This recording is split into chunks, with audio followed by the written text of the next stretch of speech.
चलिए video start करने से पहले मैं आपसे एक सवाल पूछती हूँ कि ये वाली झाड़ू घर अच्छे से साफ करेगी या ये वाली?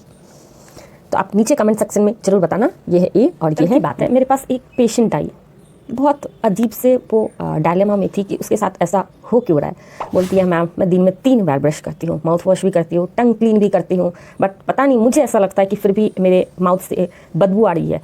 तो इसकी क्या वजह हो सकती है, एक बार आप मुझे थोड़ा डिटेल में बताओ। मैंने उसका ओरल कैविटी चेक किया, मुंह चेक किया, तो मुझे लगा कि नहीं, कहीं ना कहीं इसका जो टीथ है वो कम्प्लीटली क्लीन नहीं है। फिर मुझे अचानक याद आया कि जब आप ये कंप्लीट अच्छे से कर रहे हो तो फिर इसकी वजह हो क्या सकती है, ये ऐसा हो क्यों सकता है। मैंने उनसे कुछ सवाल पूछे, लाइक ब्रश कितनी देर के लिए करते हो, लाइक क्रॉस चेक करने के लिए कि हाँ सच में सही बोल रही है या फिर नहीं। जब मुझे ऐसा लगा कि नहीं ये सारी चीज़ें सही बोल रही है, फिर मुझे मेरे दिमाग में क्लिक किया, अच्छा इससे ये पूछती हूँ कि ये ब्रश कितने महीने पहले चेंज की थी, कब चेंज की थी लास्ट टाइम। तो वो मुझे बोलती है मैम ऑलमोस्ट 6 मंथ्स तो हो गए। फिर मुझे अरे ये कारण हो सकता है। तो चलिए आज का टॉपिक है कि ब्रश कब चेंज करना चाहिए और क्यों। तो ब्रश चेंज करना चाहिए हर 3 महीने पे।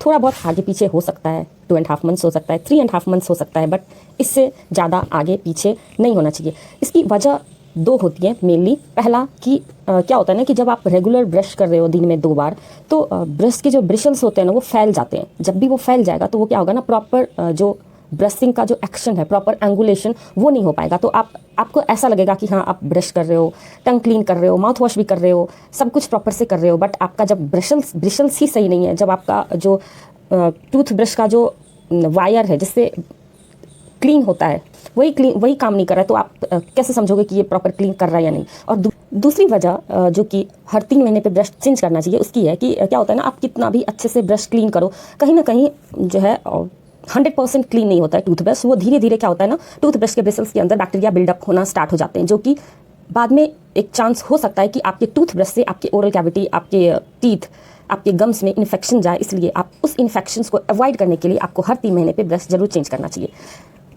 बहुत बार ऐसा हो सकता है कि आपके साथ 2 कंडीशंस आए। पहला कि आप का समय से पहले ब्रिशल्स एकदम फैल जाए। मतलब समय से पहले इसका मतलब कि आप 3 महीने तक का इंतजार नहीं, आप 15 दिन में, 1 महीने, 1.5 महीने में ही आपका ब्रिशल्स ऐसा लगे ये तो फैल गया है पूरा, अब इससे तो क्लीन हो ही नहीं सकता है। तो इस केस में आपको ध्यान रखना है कि आप ज़रूरत से ज़्यादा फोर्सेबली ब्रश कर रहे हो, तो आपको थोड़ा स्लोली ब्रश करना है, स्लोली ब्रश करना सीखना है। और ऐसा भी हो सकता है दूसरा कंडीशन कि आपका ब्रश 3 महीने के बाद भी न्यू का न्यू लगे, फिर आप सोचोगे अरे क्यों चेंज करना, अभी तो वैसा ही है, अभी तो ठीक है, सुंदर है, ये मेरे टीथ को अच्छे से क्लीन करेगा। तो इस केस में आपको ध्यान रखना है कि आप फोर्स लगा ही नहीं रहे हो, जो एक फर्म वाइब्रेटरी मोशन होता है ब्रशिंग करने के लिए, आप वो नहीं यूज कर रहे हो, तो उसका ध्यान रखना। और थोड़ा सा हल्का सा ज़्यादा फोर्स लगाने की ज़रूरत है आपको सेकंड केस में, जब आपको ऐसा लगे कि नहीं 3 महीने के बाद भी मेरा ब्रश न्यू है। और कितने दिन के बाद चेंज करना चाहिए और क्यों चेंज करना चाहिए, 2 वजह तो हमने समझ लिया। एक तीसरी और वजह है जिसमें कि आपको 3 महीने का इंतजार नहीं करना है। जब आपको सर्दी जुकाम हो, कोल्ड कफ हो, उसमें उस केस में आप जैसे आपका सर्दी जुकाम खत्म होता है तो आप कोशिश करो कि आप अपना टूथब्रश भी चेंज कर लो। इसके पीछे कारण क्या है ना कि जब हमें सर्दी जुकाम होती है उस टाइम में जब हम ब्रश करते हैं तो हमारे माउथ का जो इन्फेक्शन है वो हमारे टूथब्रश में भी ट्रांसफर होता है। जैसे ही हमारा बॉडी रिकवर होता है तो टूथब्रश से जो माइक्रो ऑर्गेनिज्म है, एक हाइयर चांस है कि वो हमारे बॉडी में फिर से इन्फेक्शन हो, और हमारा जो उस टाइम हमारा इम्यून सिस्टम भी वीक होता है, तो एक हाई चांस है कि हमें फिर से सर्दी जुकाम झेलना पड़े। और ये वीडियो देखने के बाद बहुत सारे लोग मेरे से सवाल पूछ सकते हैं, मैम आपने बजट क्यों बढ़ा दिया हमारा। तो मैं उन लोगों के लिए मैं कुछ सवाल पूछना चाहूँगी, जैसे कि यदि आप किसी डेंटिस्ट के पास जाते हो तो आपकी फ़ीस कितनी होती है, आपको किसी भी तरह का दांत या मसूड़े में कोई भी तकलीफ होती है तो उसके ट्रीटमेंट के लिए कितना खर्चा आता है, कितना आपका टाइम वेस्ट होता है, कितनी परेशानियाँ होती है।